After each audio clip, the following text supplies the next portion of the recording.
Di usia 18 tahun, pernah bekerja di Google dan menjadi CEO, hingga setelahnya berhasil merekrut mantan CEO Indosat dan MatahariMall.com, serta meraih beberapa penghargaan walaupun sebelumnya penelitiannya ditolak 11 kali di Indonesia.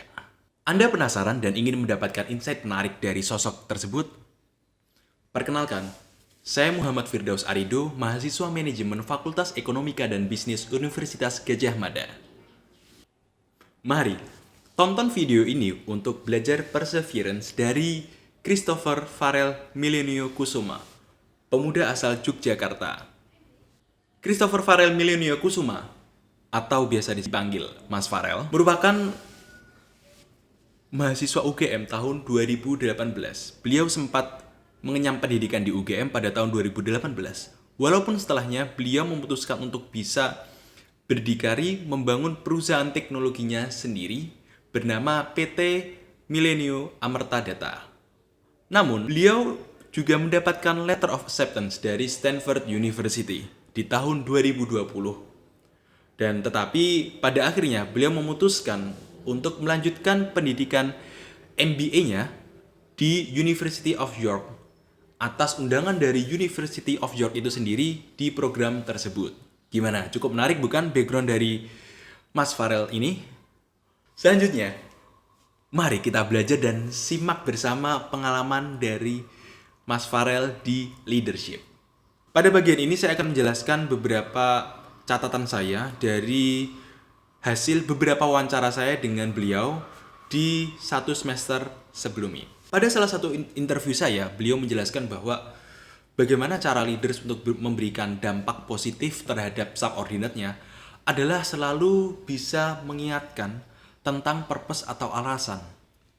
Dimana jika suatu leaders itu bisa menanamkan purpose atau alasan itu terhadap subordinate-nya, maka subordinate bakal paham di mana perannya dalam meraih purpose itu sendiri.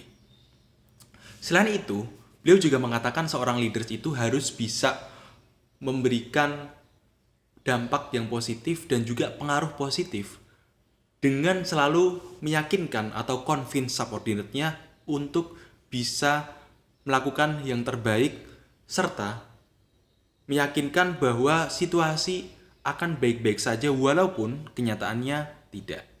Memang terdengar sedikit klise, namun hal ini juga memberikan pembelajaran bahwa kita harus tetap bisa jujur terhadap kondisi yang buruk, namun kita juga harus bisa tetap meyakinkan kepada subordinate kita bahwa dengan arahan dan juga dengan kerjasama kita, itu kita akan melalui hal ini bersama. Dan tentunya setelah ini seorang leader juga bisa memberikan rencana-rencana dan strateginya ke depan. Pembelajaran yang kedua, Mas Farrell mengatakan bahwa assumption will kills you. Maka dari itu, kita harus mengkonfirmasi dan juga memverifikasi informasi terhadap pihak terkait.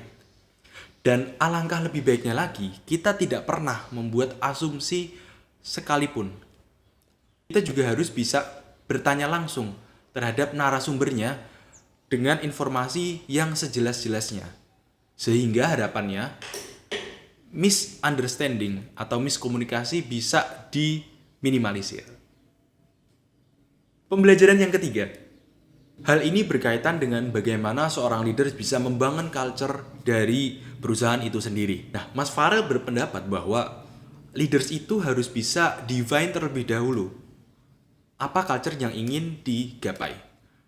Dalam konteks ini, Kecilin atau nama perusahaan Mas Farrell memiliki 5 value, yaitu faith, F, fast, A, ask, I, innovation, T, tough, dan H, humble. Beliau juga berpendapat bahwa jika seorang leader tidak memenuhi value ini, itu maka sama saja dengan seorang leader merusak culture dari perusahaannya itu sendiri. Pemimpin itu bukan something yang harus ditunjukkan.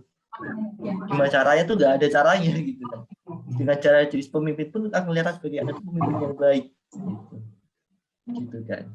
Mungkin pertama yang paling sering kita lakukan adalah title kita sebagai CEO, sebagai seorang manager dan lain-lain, kan menunjukkan bahwa kita pemimpin tuh. Itu image yang pertama kita bangun kan. Title kita CEO, berarti kita pemimpin. Tapi kalau ternyata CEO itu nggak bisa membuktikan bahwa dia sebagai CEO, ya akan percuma image itu. Baik, cukup menarik bukan insight dari Mas Farel? So ya, sampai di sini video dari saya. Semoga teman-teman bisa mengimplementasikan dan juga harapannya bisa bermanfaat di kehidupan sehari-hari. Oke, sekian dari saya. Terima kasih banyak sudah menonton sampai akhir. Sampai jumpa di video selanjutnya. Dadah!